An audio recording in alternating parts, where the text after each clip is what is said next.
আসসালামু আলাইকুম ভিউয়ার্স। পিএসজিকে হারিয়ে চ্যাম্পিয়ন চেলসি। আসলেই তারাই দাবিদার এই টুর্নামেন্টের চ্যাম্পিয়ন হওয়ার।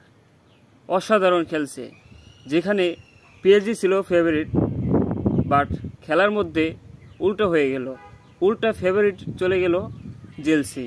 অসাধারণ 3 গোলে বিজয়ী হয়েছে তারা ফাইনাল ম্যাচে।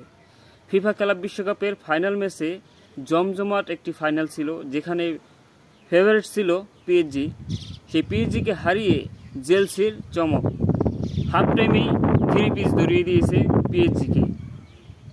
জোড়া গোল করেছে নাম্বার 10 পালমার, অসাধারণ, এবং জো পেদ্রো, তিনিও দারুণ একটি গোল করছেন।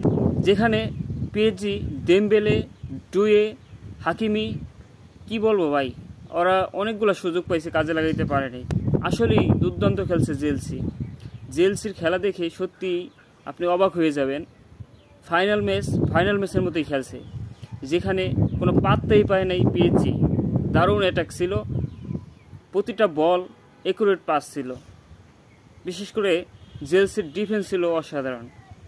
পিএসজির ডিফেন্স, মার্কিনহুইজ, বেরেলদো, ভালো ডিফেন্স, বাট তারা কিন্তু বুঝতেই পারে নাই তাদের যে পায়ের জাদু। ভাই, চেলসি আসলে দুর্দান্ত। আপনি যদি ফাইনাল খেলা দেখে থাকেন, আসলেই দুর্দান্ত একটা ফাইনাল হয়েছে।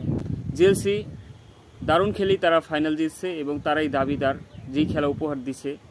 এবং জো পেদ্রো এবং নাম্বার 10 দুইজন জয়ের নায়ক। চেলসিকে কংগ্রাচুলেশন, ফিফা ক্লাব বিশ্বকাপের প্রথম আসরেই চ্যাম্পিয়ন হয়ে গেছে।